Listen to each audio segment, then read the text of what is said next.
Hey, hi Vintage Club, everybody, and welcome to Vintage Club number 23. I hope you've made it. Apparently there was a bit of an issue with the link that was sent out. Obviously if you are here, you've got the link and you've got it working. And we've got the big red light, so we're good to go. Can I just check, please? I haven't done a sound check. Oh, sorry, I need to also do this. Haven't done a sound check that you can hear my microphone coming through nice, loud and clear, and then also the guitar and the mic together. If you could give me a yes or a thumbs up for that, that would be wonderful. We get stuck in.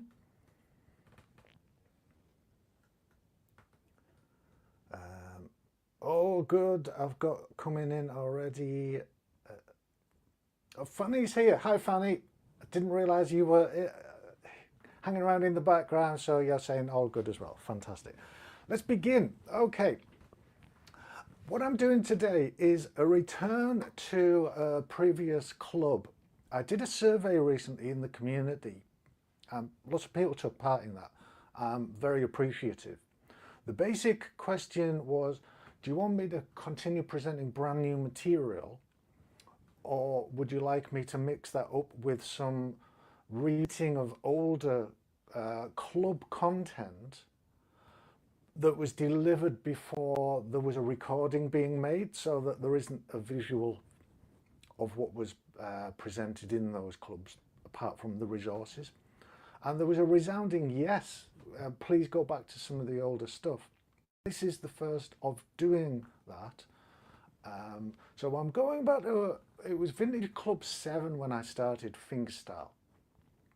February last year, February 2024, I believe it was.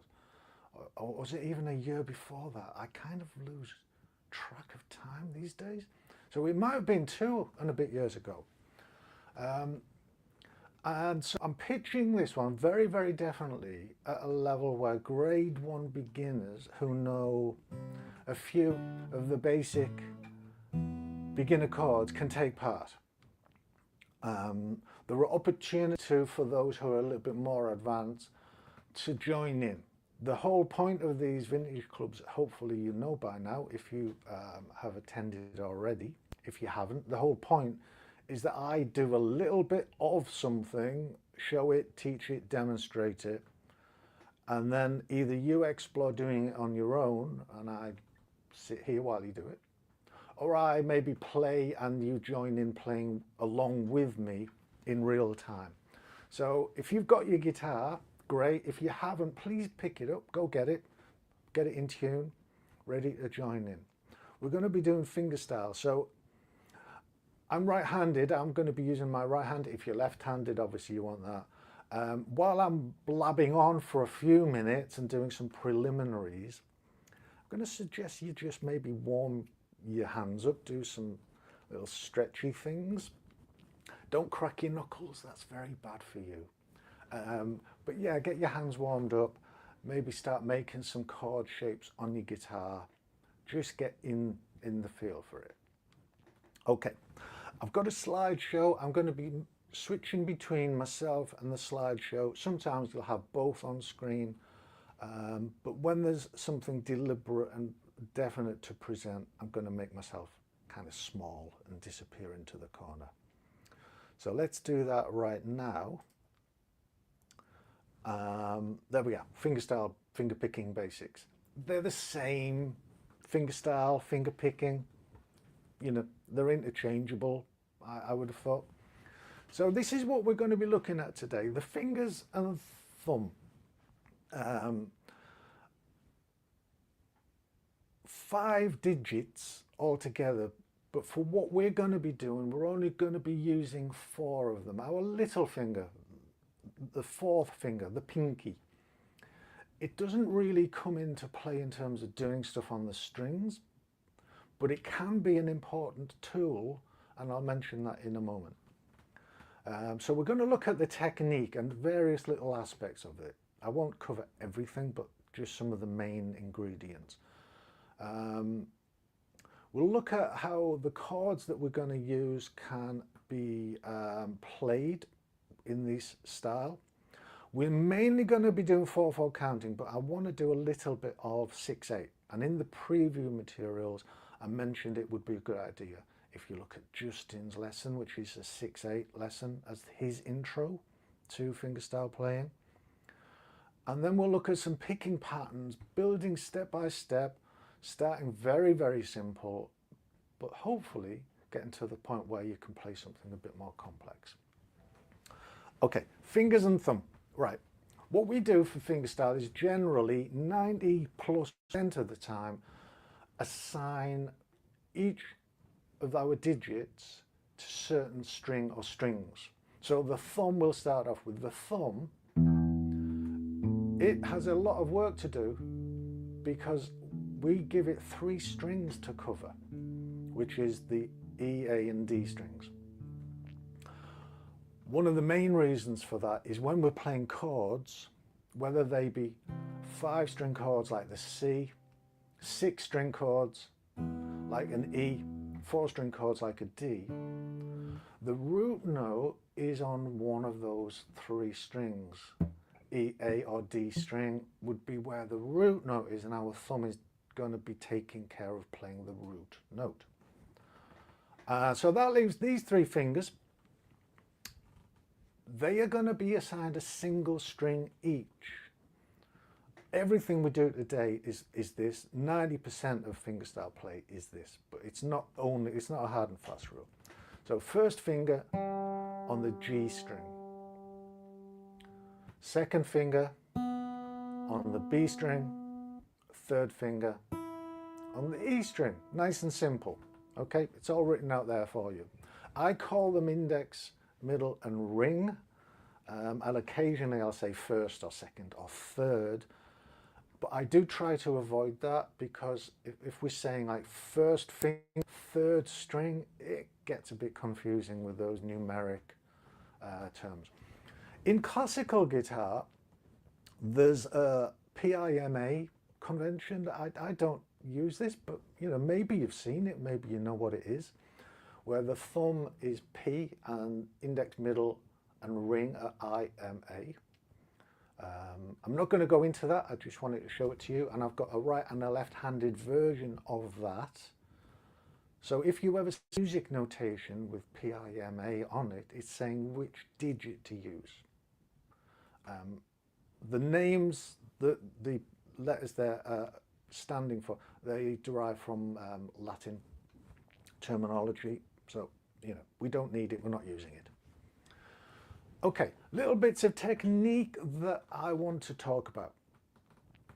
When you are playing in this style, your thumb and your fingers need to develop over time with practice some independence, so that if you're playing with your thumb, your fingers are independent of that and they're not necessarily playing. And then you can play with a finger and the other fingers and thumb, they're not bothered by that. They've each got a life of their own.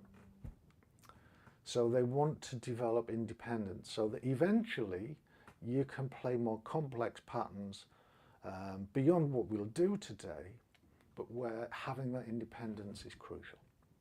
Okay, when you're playing fingerstyle, it's very different to strumming. If you're strumming chords, your arm is going to be swinging in an arc up and down, up and down, up and down. And you're not really making any contact with the body of the guitar here. That will change if you were doing palm muting, because literally the sort of a fleshy bit of your palm is going to be in contact with the strings as you do a strum. So your strum pattern is a much smaller arc. You're not moving your arm very much. It's just in the wrist and fingers and hand. What you want to do when you're playing fingerstyle is not have this floating arm, floating hand. You don't want it floating around in space because it's very difficult to make sure you get to the correct string. So you want to anchor. There are 2 methods mainly. One of them is this, what I mentioned or alluded to earlier, the little finger can be the tool that helps you anchor. A lot of players will use their little finger, stretch it down and out, and rest it somewhere on the guitar body, sort of below the thinnest string there. As the rest of the hand is doing its business, that finger is anchored. Now, it doesn't mean it's fixed and it never moves. It might slide up, it might slide down, or backwards and forwards, and occasionally it might lift away, but that's like a default way of anchoring the hand. And the other one that I actually use is a bit like palm muting, but I'm not on the strings. I'm slightly behind the strings, behind my saddles here, resting that fleshy bit of my hand. Occasionally my little finger might go down, but it tends not to all the time. And so my hand is resting there like that. Hopefully you can see that. So little finger or fleshy bit behind the saddles. So that's not muting the strings, it's just resting there. Okay, a lot of people will put a thumb pick on. I don't. You've got to make your own decision. When you're playing fingerstyle, do you want the sound that you get from a piece of plastic, or do you want the sound that you get from some flesh, which is sort of softer, rounder, warmer? It doesn't have as much attack, it's not as dynamic, and it doesn't have the volume. If you want to learn with a pick, start straight away. It's your choice. Not many people go for finger picks, but some do. So again, that's your choice. If you've got long nails, you might want to use your nail. Otherwise, you'd be using the fleshy tip of your finger. And again, you can get different sounds from that. And just that last one, avoid the sock puppet. What do I mean by that? Avoid the sock puppet. Okay. If you've ever used a sock puppet, just like that silly one there, your thumb tends to sort of open and close up towards the middle of your fingers. So they're bumping into each other. Now that is a deliberate and a necessary thing, I guess, if you're doing a sock puppet, unless you want it to pull a silly face. It's bad form when you're playing fingerstyle though, because you don't want your thumb bumping into your fingers, especially your index finger. I'm just going to come off that for a minute. So let me show you what I mean by that. If you've got your hand coming down from like an above vertical position almost to the strings, and start playing like that somehow, there's my sock puppet.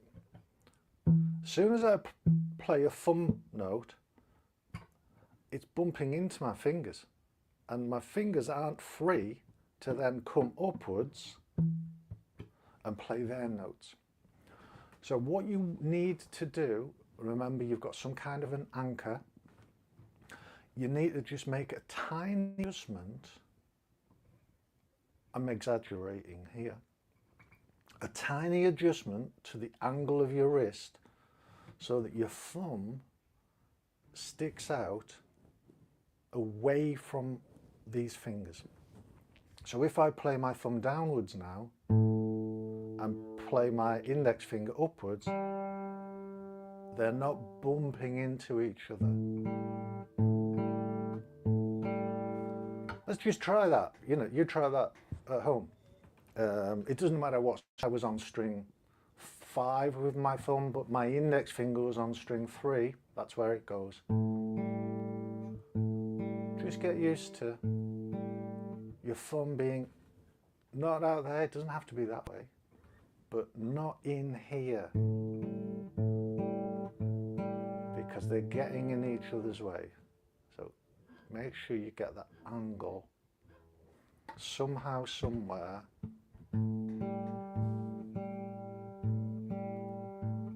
So that they're free to move. That's what's needed. You could do it with all 3 fingers. thumb and my fingers have got their own operating space, and that's what we're aiming for. Okay, so that sock puppet looks so cute. Okay, let's put the sock puppet back on then, shall we? Quite cute after all.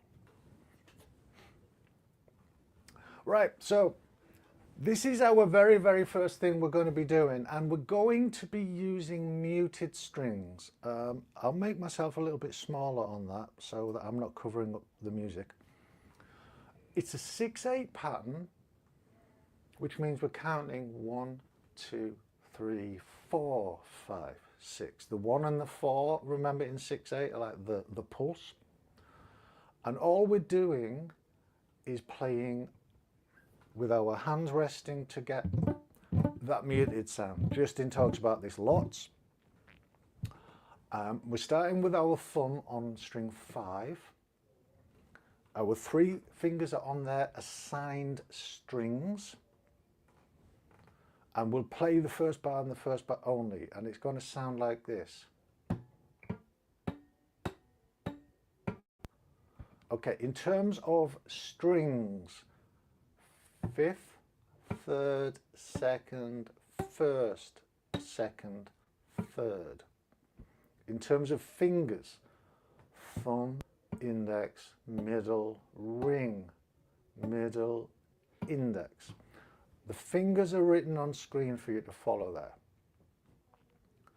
The second bar, we have to move our thumb over, and it's now going to be on the 4th string. The fingers are doing the exact same thing, which is 3, 2, 1, 2, 3 on the strings, index, middle, ring, middle, index with the fingers, like this.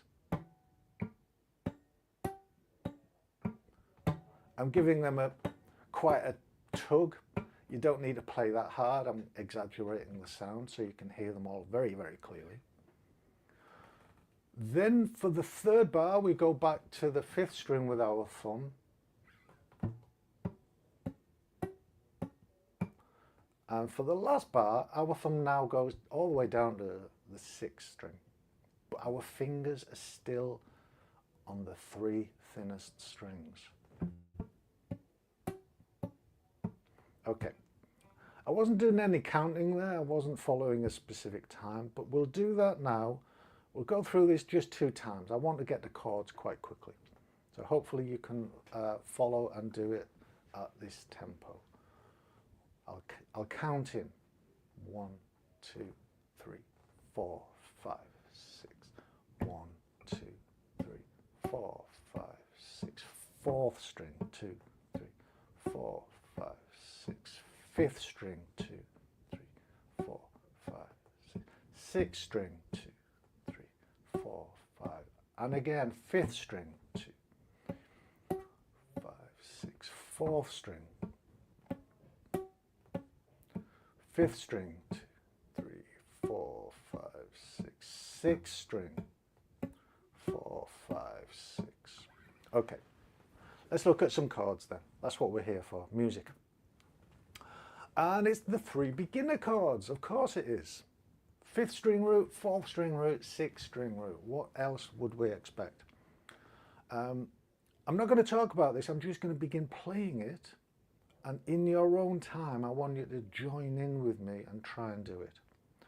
But I'm going to get rid of that in a moment so you can see more of my hands, what I'm doing on screen.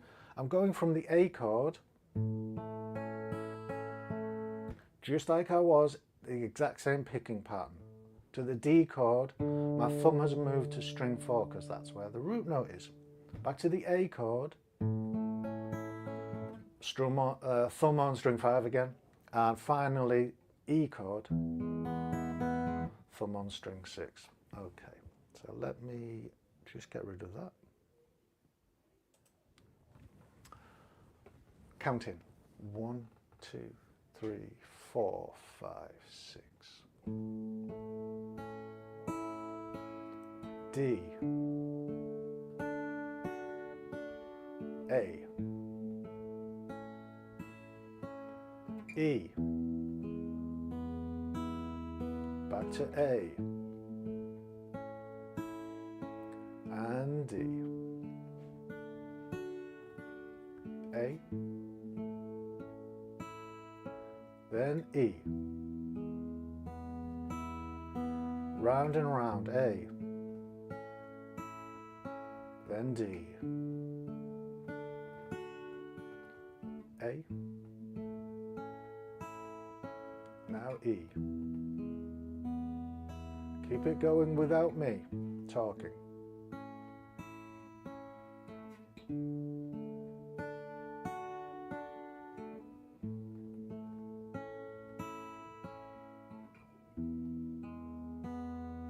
Two more.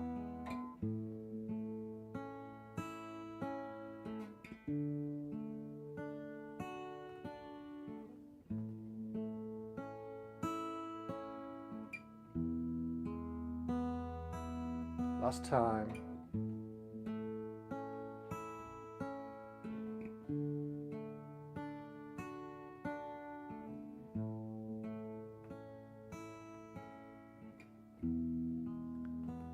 Just going to go to the A chord to finish. Hopefully that was okay. If you're getting some slightly muffled notes on your chords, well, yeah, you don't want that. But if you're an early stage beginner, you might have that anyway. But because you may be concentrating and thinking about this hand and looking at it perhaps, you know, maybe you're leaning over too much. Remember not to lean over too much. Better to kind of angle your head a little bit so you're not putting strain on yourself. But you might be looking here so your chords aren't perfect. Well, that's okay. Don't worry about that. The most important thing is what we're doing in the picking hand at the moment, because you're developing a new skill if you've never done this before. Hopefully you got your thumb moving to the correct place.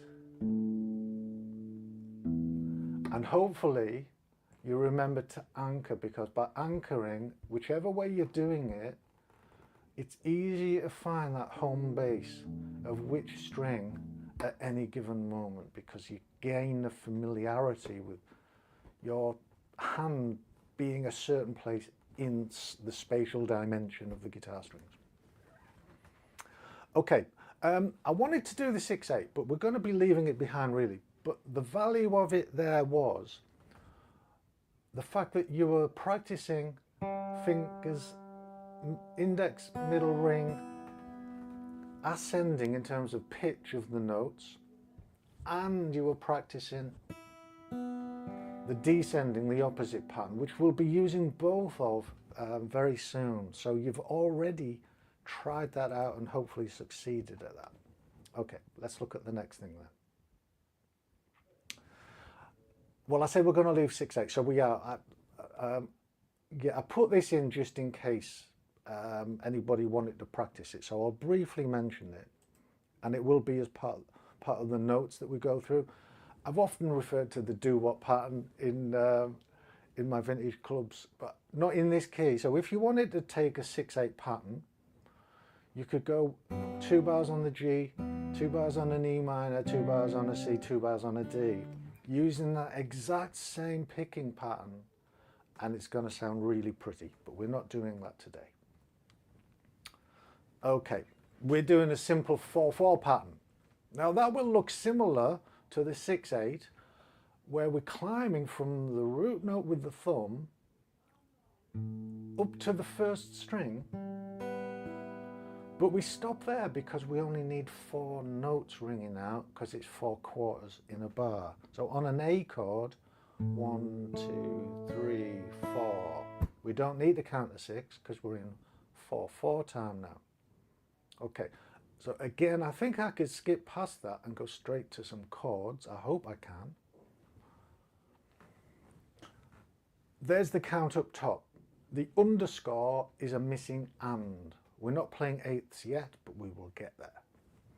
So it's just counting 1, 2, 3, 4. On the A chord, it would be 1, 2, 3, 4. As simple as that. Then we make our chord change to D, back to A, and on to E. just look at the tab for a minute. It's dead simple and basic. So I'll come off it now and we'll start to play this. We'll do it a number of times and I'll call out when we're about to stop. And as before, we'll finish on the A chord. 1, 2, 3, 4. 1, 2, 3, 4. 1, 2, 3, 4. 1, 2, 3, 4. E. 1, 2, 3, 4. A. 2, 3, 4.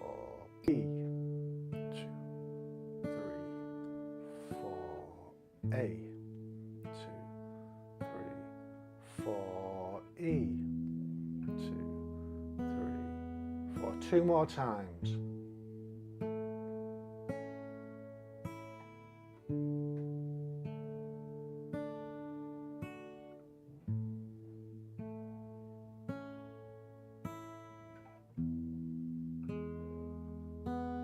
Go to A.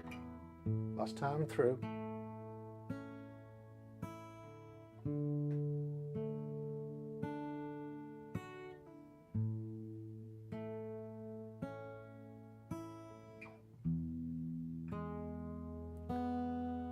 And just on the A. Okay. Right. Well, the next thing, I probably don't even need to show you the tab. We're going to play the exact same thing with our thumb. It's the exact same count, but instead of index, middle, ring, going from 3 to 2 to 1 on the strings, it's going to be ring, middle, index, going from 1 to 2 to 3 on the strings. We're just reversing the direction of our fingers, which is the second part of that 6/8 thing we just did. I'll demo, but then we'll all play together. So on the A, it would be 1, 2, 3, 4. D, 1, 2, 3, 4. 2, 3, 4.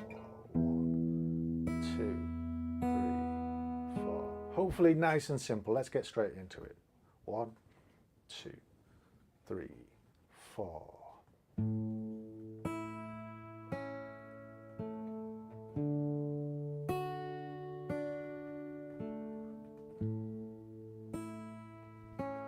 Going to E, back to A,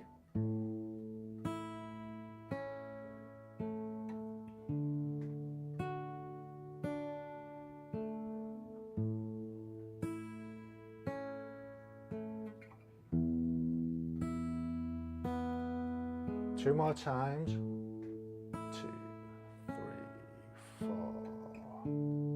2, 3, 4. 2, 3, 4.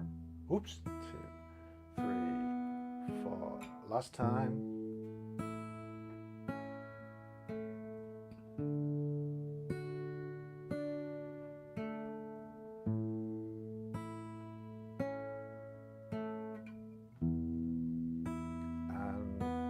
Finish on the A. Okay, that really stood out to me, because one thing I was just thinking, I shouldn't be thinking and doing, should I? It's too much like multitasking. I was thinking of trying, if you are aware of it, to make each note crisp and clear and ring out, so that they're not being muted and deadened. Like, we're not going for that type of exaggerated muted. We're going for each note lasting for as long as it can last, until the chord change maybe deadens it or whatever it is. Okay, hope that was good. That was all just quarters. What we're going to go to now is something involving some eighths. So let's have a look at this next pattern then. Here we go, this is it. So up just in the top left of the actual tab there, you'll see written 1, 2 and 3, 4. If that was a muted strum, 1, 2 and 3, 4. Always think rhythmically about these things, even if you eventually lose the count and don't bother counting. These things are rhythmically. So we've got an eighth happening, beat 2. Beat 2 has a 2 and. And we've got some new chords to work with as well. So let's just get the chords sorted out first of all. A minor for the first bar, an F major 7 for the second bar. Now you can anchor your first finger for that chord change. A minor to F major 7. So really you're only lifting and shifting fingers 2 and 3.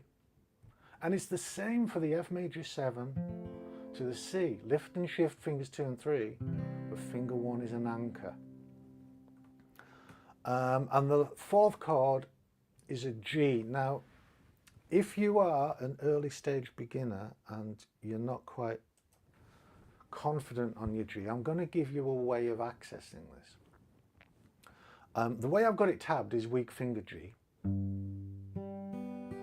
because we're only playing string 6 and strings 3, 2, 1. We're actually missing out strings 5 and 4 altogether, so you don't need more than that. But if you play your G chord like that, or if you play it as a 4-finger G, that's all good. But if you're new to G and you're not really confident getting there yet, here is a way around it. All you need is to fret first string at fret 3 somehow with one of your fingers. It's probably gonna be 3rd finger or little finger. You're coming away from a C chord. You might grab it with 3rd finger like that, or you might go from your C chord and put your little finger in like that. And what that means, if you're doing that, is you're thinking of G as a 4-string chord only, where the thumb, instead of being on string 6, which is the root note G, it's going to play string 4. Now that isn't the root note of the chord, but it's okay because it's a note in the chord. It's the note D, which is a chord tone. So on that version, you'd be playing thumb there, and then fingers on the 3 thinnest ones. Okay, if that can work for you and it means you can access it, fantastic. Otherwise, any of those, and it doesn't matter if you're doing that 4-finger G, you'll get a slightly different note to me. It's all good. Let's look at the picking pattern.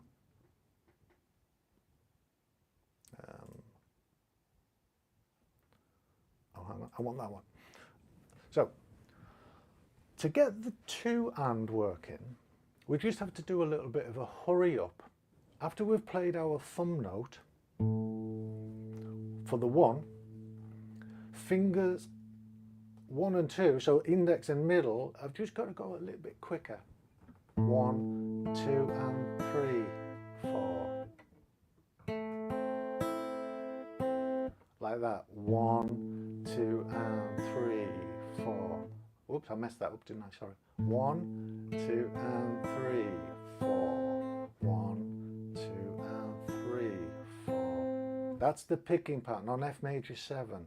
1, 2 and 3, 4.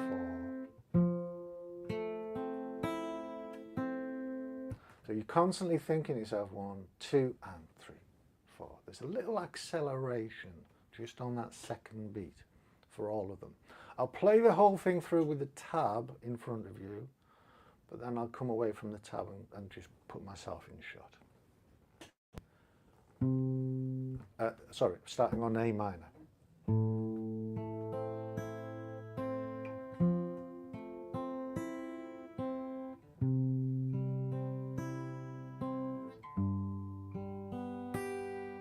A minor.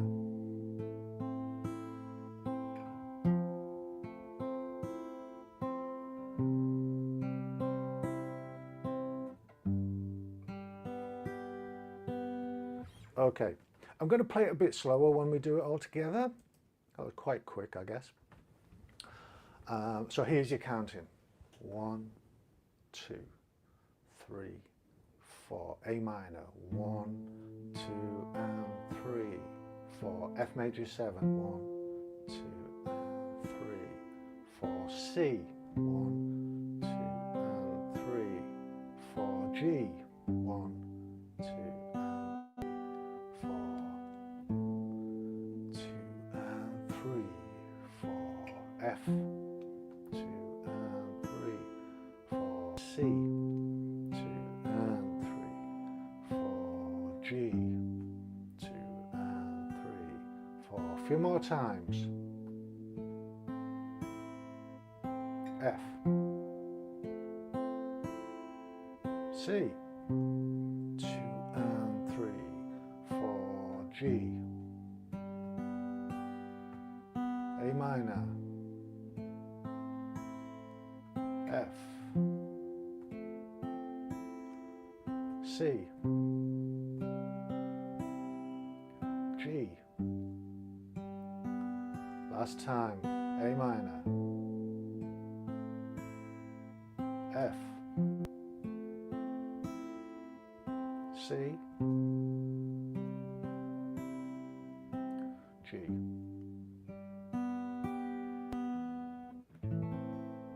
Finishing on the A minor, which I didn't mention.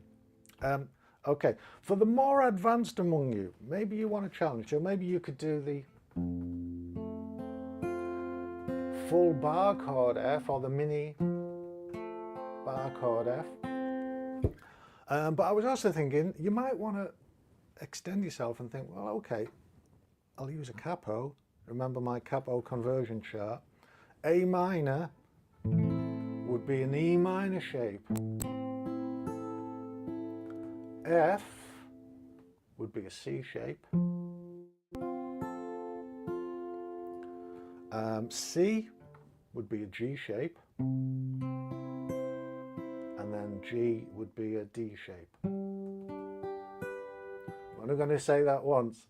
If you're at that level where you think you can do that, brilliant, go for it.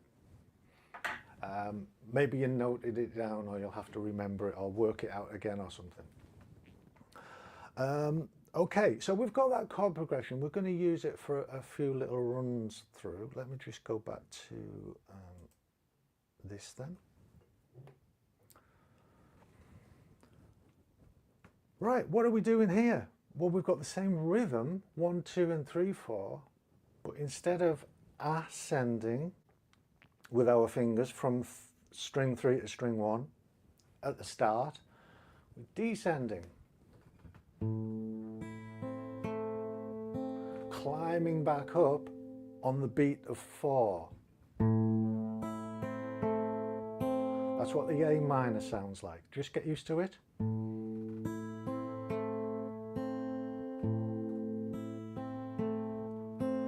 1, 2, and 3, 4. 1, 2, and 3, 4. So the tab's there for you. Hopefully you see that, you've got that figured out. It's not much change, but maybe you just need to concentrate and think, okay, finger 3, 2, 1, 2, or ring, middle, index, ring, oh sorry, ring, middle, index, middle. I get it right. Let's go straight into it with the counting. 1, 2, 3, 4. 1, 2, and 3, 4. 1, 2, and 3, 4. 1, 2, and 3, 4. 1, 2, and 3, 4. A minor. 2 and 3, 4. F. 2 and 3, 4. C. 2, 3, 4. G. 2 and 3, 4. Keep going.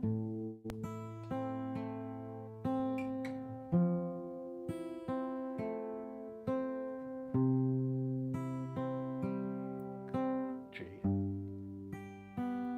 2 more. A A minor, 2 and 3, 4, F, C, G. Last one.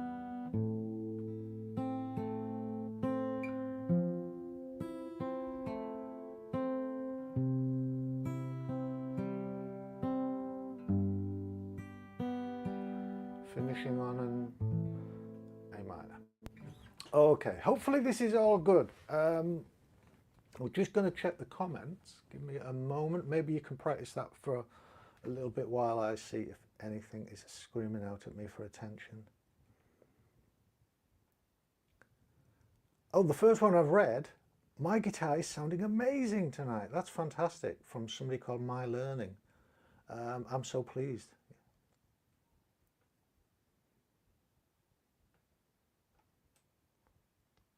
Oh, Leven's here. Hi, Leven. Oh, do you know what? If Leven is here and if Fanny is still around, I think they can pretty much take care of business in terms of answering questions as they are doing. Leven's already put in what the PIMA stands for. Excellent. Top tip, man. Thank you. And we've got some familiar faces as well, including, I've just noticed Rory's here. Rory is a familiar face to those in the community who attend open mics, for example, and he does quite a bit of this business. So no doubt he can answer and help and offer guidance and support too, if and when you need it. Okay, back to the action. Here we go. What have we got coming up next? Let me remind myself. Well, it's a brand new chord progression. I hope you've got these chords okay. The first one is G. Now, again, if you're a brand new beginner, still grade 1 and G chord is proving tricky for you, remember this one I said you could use. Just whichever finger works on fret 3 of the first string, and then strings 4, 3 and 2 just in open, you know, and strings 6 and 5 we're ignoring them. So we've got a G, and then it's going to an A chord. Everybody should know that because that's in grade 1 module something, isn't it? And then a C. Okay, I hope you can play this one. Again, it's grade 1, but it's a little bit further down the line. Then a D. If you're unfamiliar with tab notation, that top row has got a double vertical line at either end with what looks like a colon, 2 dots. It means once you've played those 4 bars, you repeat them. So we're going to go G, A, C, D, and then G, A, C, D again. That's the chord progression and what it does. And then we go to a C, and then a D. Now this next bit is tricky. I hope you can get away with it. And the finger picking pattern that will alters in this bar only, because it goes G for the counts of 1 and 2 and half the bar, D half a bar before it goes to E minor. Let me get myself out of the way. You can't see that one at the bottom, can you? And then 2 bars on the C, 2 bars on the D. And that's where I've got it tapering out, but that's not the end of the song. It's from a song. I'm hoping you know and recognize the song once we get going with it. So let's talk about the rhythm. 1, 2 and 3 and 4. That's up at the top. You'll see it written down there. 1, 2 and 3 and 4. So our thumb is playing a quarter, and then our fingers get a little bit busy because they're going to be playing 5 consecutive notes where the first 4 of them are 8s, 2 and 3 and 4, and then that beat 4 that rings out. So on the G chord it's going to sound like this.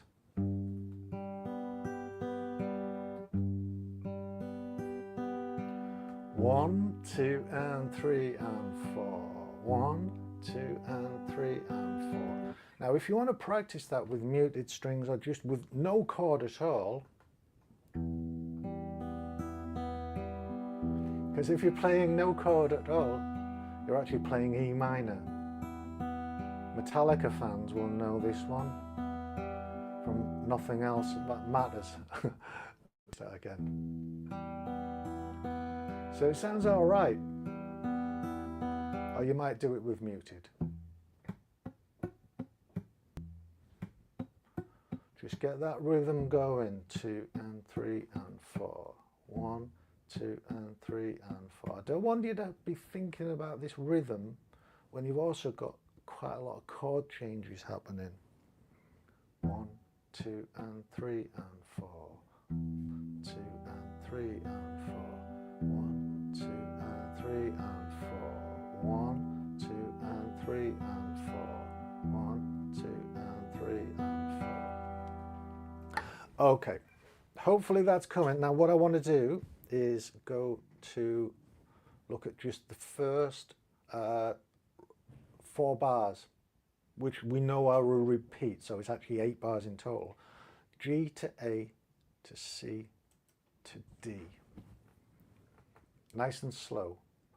1, 2, 3, 4. G, 2 and 3 and 4. A, 2 and 3 and 4. C, 2 and 3 and 4. D, 2 and 3 and 4. G, 2, 3 and 4. A, 2 and 3 and 4. C, 2 and 3 and 4. D, 2 and 3 and 4. Keep going. A, C, D, once more,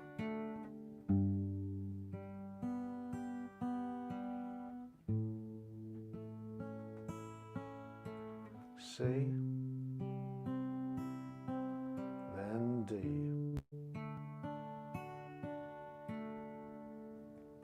Okay, I didn't go back to the G chord there because in the progression, once you've played that twice, you've done the repeat, we go to the C chord. So let's look back again at the chord progression, how it is constructed. C to D, then we've got the half G and D, and then the E minor. Just get used to playing that. C, 2, 3, 4 to D, 2, 3, 4 to G, 2, and then D, 4, then E minor, 2, 3, 4. We'll concentrate on this middle bit because the last 4 bars are easy. C, and then to D, and then to G, half a bar of D, E minor. Okay, with the picking, I'm still going to leave the tab up so you can follow it, but then I'll lose the tab so you can follow me a bit easier. 1, 2, 3, 4. 1, 2, and 3, and 4. Oh, sorry, I played G there. C, we're starting on the C, aren't we? 1, 2, 3, 4. 1, 2, and 3, and 4. D, 2 and 3 and 4. G, 2 and D, 4. E, 2 and 3 and 4. I'm just going to now isolate that third bar. What I played there was on the G, 1, 2 and, that was thumb, index, middle.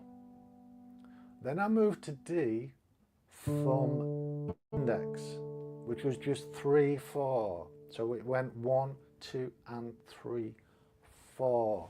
The pattern alters only there. 1, 2 and 3, 4. Then when you go to E minor, the pattern resumes again. 1, 2 and 3 and 4. Okay. C, D, split bar, G and D, E minor. 1, 2, 3, 4. C, 2 and 3 and 4, D, 2 and 3 and 4, G, 2 and 3, 4, E minor, 2 and 3 and 4. Let's do it again. C, D, be careful, G, 2 and D, 4, E minor. Once more. D, G, split to D,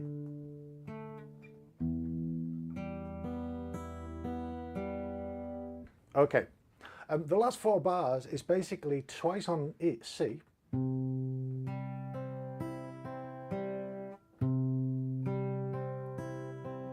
twice on D. Okay, so I think we'll have one more little glance back at the structure of the chord progression. The picking pattern, I'm hoping that you've got that by now. Even that little tricky bit. So it's just the structure. Let's remind ourselves of that so we know what's going on with the chords. Right, G, A, C, D. G, A, C, D. So there's a repeat there. G, A, C, D. C, D, half a bar G, D, E minor, and then 2 C's, 2 D's. I'm going to play it once through in its entirety with just the tab, but then I'll come off the tab and let you follow me and watch me. Okay, here we go. 1, 2, 3, 4. A, C, then D, 2 and 3 and 4. So repeat that on a G, then A, C, then D, middle row, C, D, careful here, G, 2 and D, 4, E minor. We're on the home straight, 2 C's.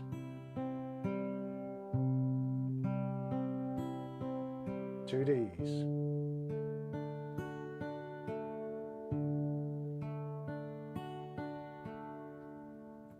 Should we do it without the tab? I wonder if we can. I wonder if I can. Okay, here we go. 1, 2, 3, 4. G, 2 and 3 and 4. A, 2 and 3 and 4. C, 2 and 3 and 4. Then D, 3. Repeat. A, then C, then D. Middle row, remember, C to D, split bar, E minor, hard work's done, 2 C's,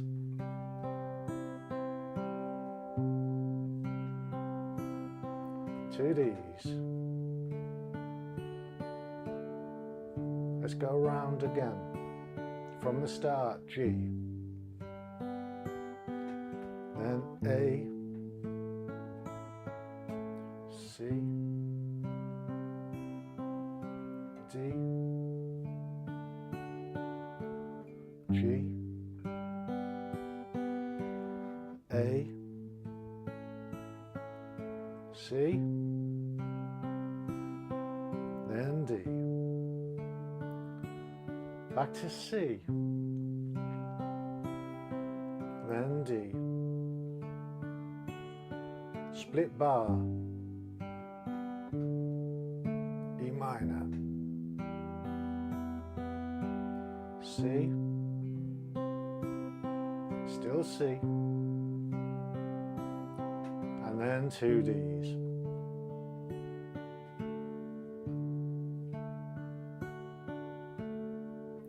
We'll finish on the G.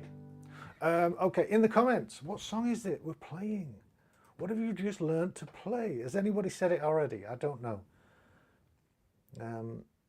It's from the 60s. There's a clue. It's from the 1960s. Somebody had a big hit with it who didn't write it, but then the people who wrote it also recorded it. Do we need any more clues? What was the song? I'll name that song in.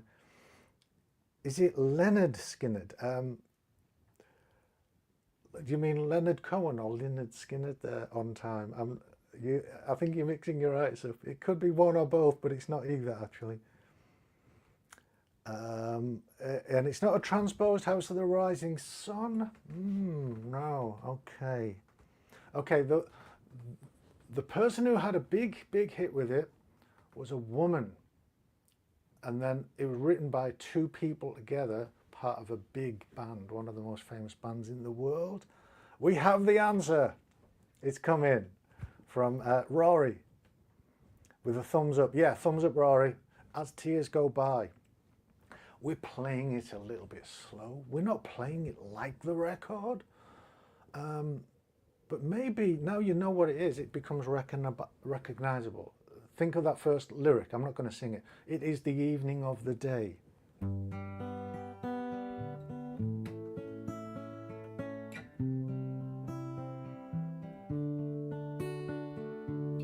Got a little bit more fancy stuff going on, but yeah, you've just learnt the Rolling Stones or Marianne Faithfull, As Tears Go By.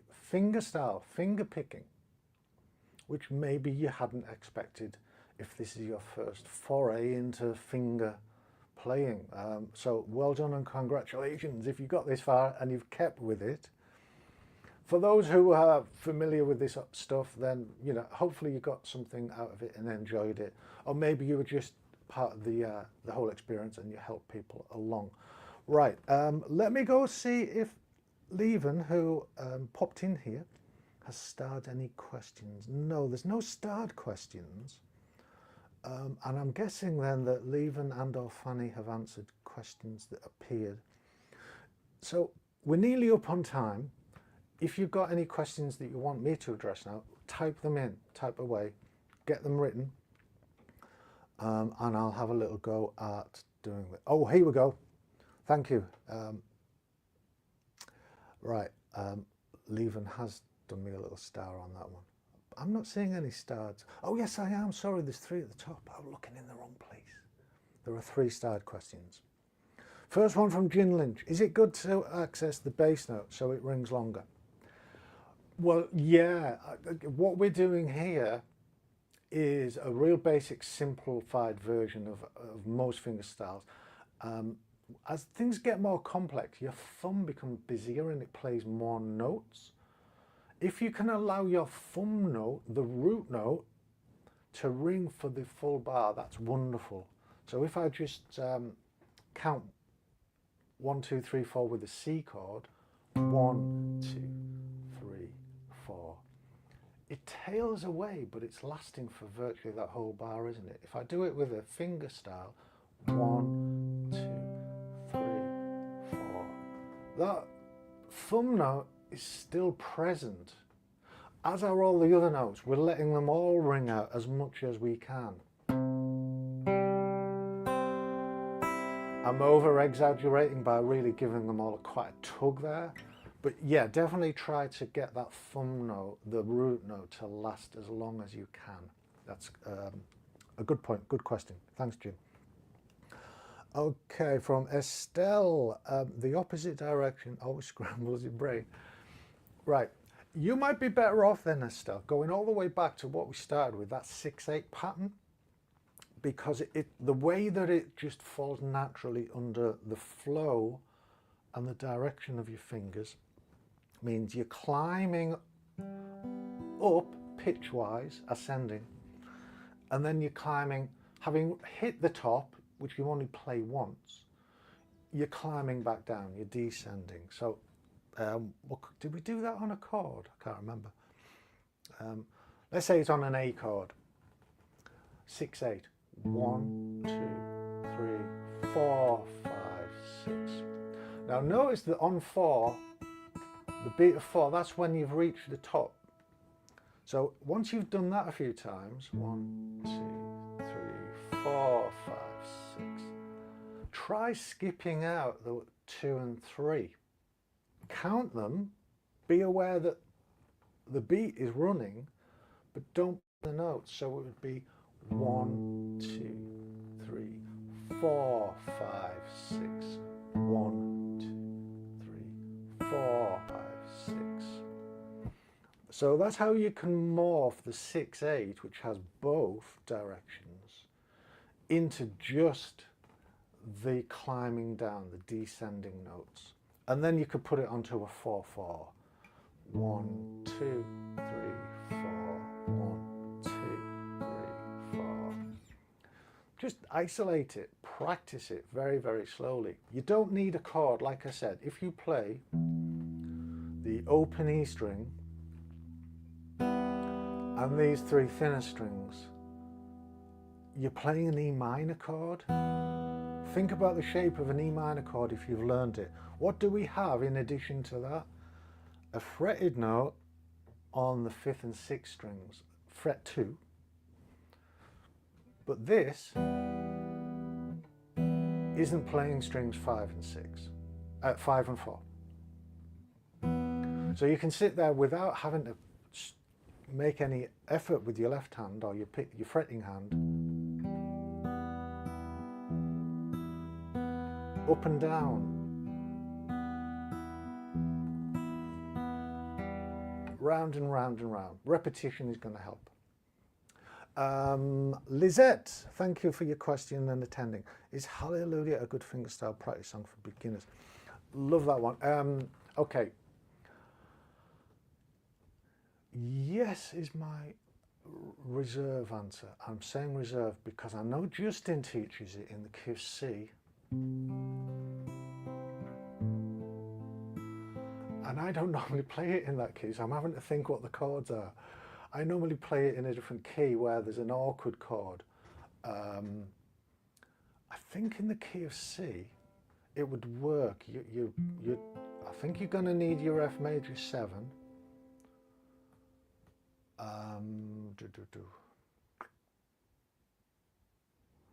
Does Justin teach it with a G7? Or just a G? I'll have to look at that lesson, but actually, if you're interested in it, go look at the lesson yourself. He teaches it in the key of C, and it's just that 6/8 pattern. 1, 2, 3, 4, 5, 6. 1, 2, 3, 4, 5, 6.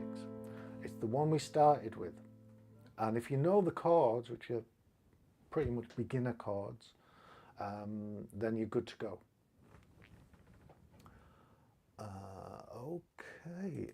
Is that it for the questions? Let's have a look and see if we've got anything that's come up since.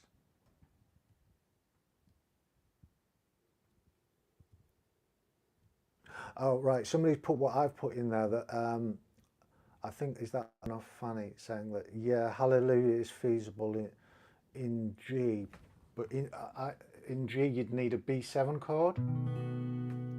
If you've learned the B7 chord, you're good to go. Okay, somebody said you think it's better to have tabs up. Tabs up when you're playing along rather than seeing me. Okay, noted. And Lizette, another one from Lizette. Will these tabs be put in the community for practice? Yeah, I'll make them available afterwards. In the community there is already a topic dedicated to this session. And when the resources are available in a downloadable format, I'll put an announcement in that topic, so you'll do it, and I'll announce it in the WhatsApp as well. They'll be available from a link on the page, the archive page. Okay.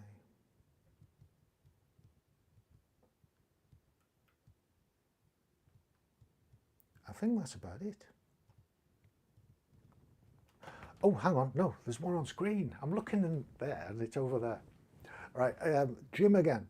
is putting your I, M, N, A fingers on the first 3 strings, a steadfast rule, or just a good starting point to get you acclimatized or acclimated to doing the fingerstyle.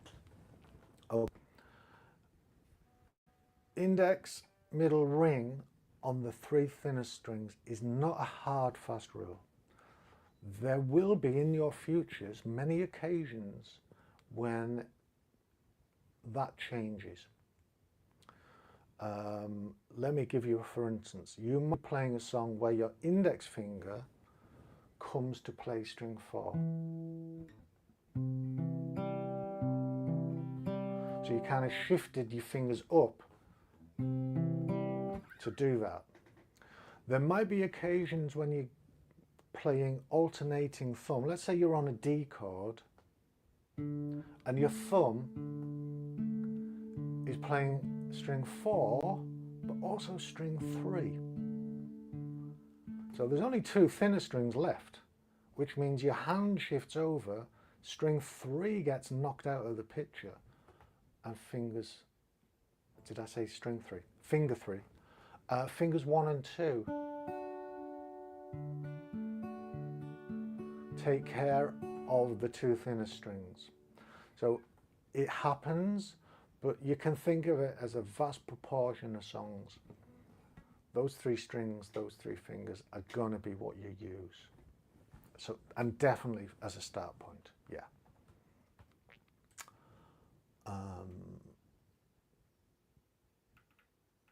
We're just on overtime. I'm aware of that. If you've got to go, you've got to go now. There's a song. I appreciate it. I understand. Some people are hanging around, perhaps. So I'm scouting to see if there's any more questions.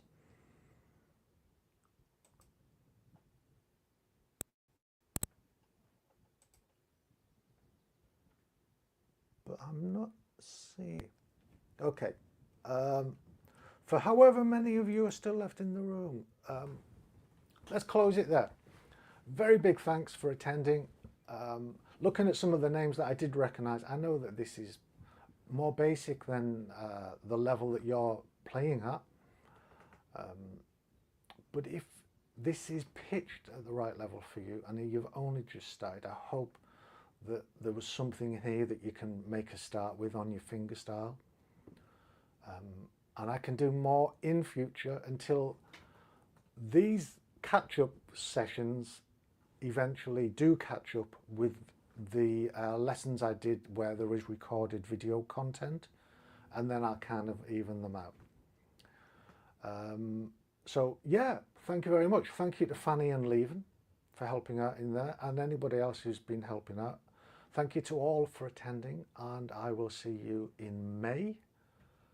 I've got a feeling it's the 4th of May, maybe. So it would be Star Wars Day, wouldn't it? For Star Wars fans. Right, I will see you then. Have a good one, everybody. Take care. Bye-bye.